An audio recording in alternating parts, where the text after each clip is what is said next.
This week from Image Comics, The Creature from the Black Lagoon Lives, written by Ram V and Dan Waters, art by Matthew Roberts. While so many legacy horror properties focus exclusively on iconic characters and backstory, Creature from the Black Lagoon has always been intrinsically tied more to its environmental and natural themes.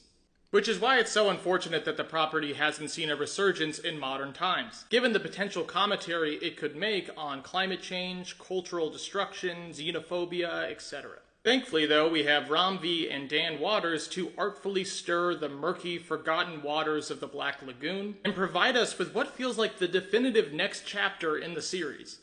With this finale issue, which feels like a palpable emotional gut punch. If you have not been keeping up with the return to the Universal monsters from Skybound Entertainment and Image Comics, then I highly suggest you inquire at your local comic book store about the series, and stay tuned for Frankenstein by Michael Walsh coming in August. And if you want more information about Creature from the Black Lagoon Lives, then you can check out my review of issue number 1 a few videos back on this channel. Historically, I have felt dissatisfied and borderline cheated with the notion of a 4-issue comic series, given the obvious narrative challenges that such a page limitation creates. However, it is a testament to Ram V and Dan Waters' collaboration, as well as their storied history in comic book making at this point, that this series feels as complete as it does with this final issue.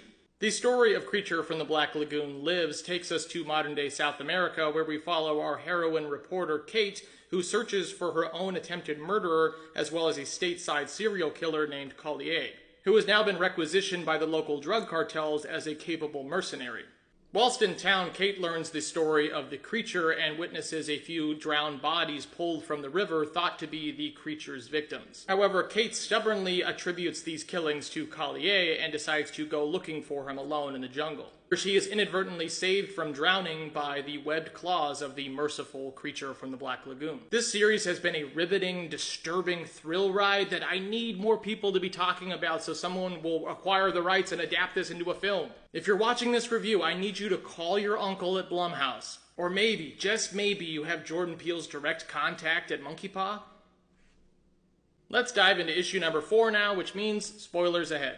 Issue number 4 picks back up from the shocking cliffhanger of issue number 3, where Collier steps into the light of the hidden cenote, where he reveals to a captured Kate that he has been biologically grafting pieces of the Creature from the Black Lagoon onto his own body, creating some kind of horrific hybrid of myth and man. Which, first of all, coming from a horror fan, that's the coolest shit I've ever seen. But second of all, objectively, holy shit, ew, what the fuck? Collier rambles to Kate psychotically about his worldview and his history of violence, explaining that he only ever chose to murder people who looked like they wanted to return to a simpler reality that specifically had the ocean in their eyes, which in any other context would be kind of romantic. However, his perspective changed after Kate survived her attack, and he realized that he needed to transform and evolve to become greater than nature, and now he wants Kate to transform right along with him. This is, of course, a sinister, demented motive, but it's in keeping with the narrative thus far, and also opens our eyes up as readers as to the perspective of events leading up to this moment, allowing us a moment to realize that the creature never actually killed anyone. It was Collier all along. In fact, the creature has only ever been attempting to defend and reclaim its home, which has been forcefully colonized by an outsider appropriating his culture and natural role. Which from that description sounds a little bit too on the nose or maybe too topical, but it's presented very subtly and with a deliberately unfolding narrative from both Ram and Dan. Just feels like the right story to be telling with the Creature from the Black Lagoon. Speaking of the creature, we soon cut to outside the cavern as Professor Thompson, yes, the guy from the first Creature of the Black Lagoon movie who was rightfully brutalized by the creature in that film, who was attempting to stymie the wounds of his aide, Cristiano, before catching sight of the creature entering the cavern from the outside for the first time in 3 decades. As the professor aims his rifle at the creature taking a drink at the water's edge, a strange notion slowly dawns on him. What's the point anymore? Realizing that he, like the creature, has become some sad, lonely thing that has lost its place in the world. However, the professor's long-awaited moral shift only lasts so long, as in his distraction he is gunned down by the approaching cartel militia, who have turned on Collier after the murder of their own men. Cartel members raid the cabin. Collier positions himself in the shadows of the ceiling like a creature himself, allowing Kate to break free from her bonds. And there's a really poignant moment where Kate has a moment to consider whether or not to just run away into the sunset on the horizon. But she realizes that she'll never feel really free if she doesn't see this through and make sure Collier is dead at her hands.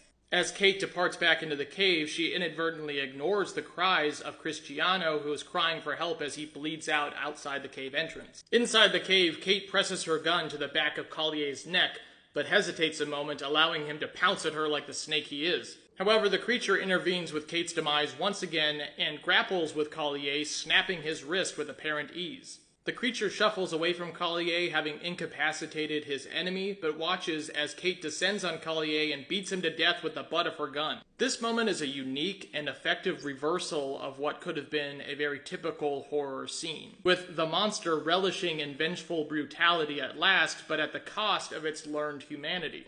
But this time, it's our human protagonist that is faced with that same realization. Kate watches the monster depart, calling after it to see the reason in her actions and absolve her of her sins, but receives no reply. As Kate finally musters the energy to withdraw from the cave, she discovers Cristiano's body outside of it, having been abandoned outside with no one to help him. Is death a lasting, tragic metaphor for those precious, fragile things left to wither and die in the name of humanity's selfish impulses? In the end, Creature from the Black Lagoon Lives is a cautionary tale that giving in to the cycle of violence and revenge will only result in the destruction of your own identity, leaving you to take the place of the monster that you hunted. As for the titular creature, I really enjoyed that this series intelligently wields the creature as a protector, a more righteous figure rather than a vindictive, selfish beast, thus creating an effective reversal of our perception of the strange, spectacle-laden creature and the familiar, ugly humans, where strangeness ultimately becomes a virtue. This story really made me realize bitterly how rare and strange a thing like mercy and passivity are in this turbulent and vengeful world. While this story may not have been your typical or expected adventurous or action-packed affair,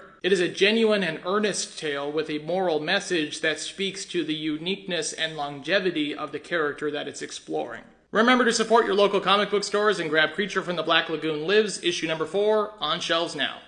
What a unique, horrifying idea of the look of this man.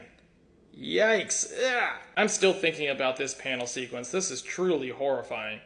I love that this one panel could sum up the whole message of the book. I'd really love to know your guys' thoughts on Creature from the Black Lagoon Lives in the comments, as well as if we need more Creature from the Black Lagoon tales in general.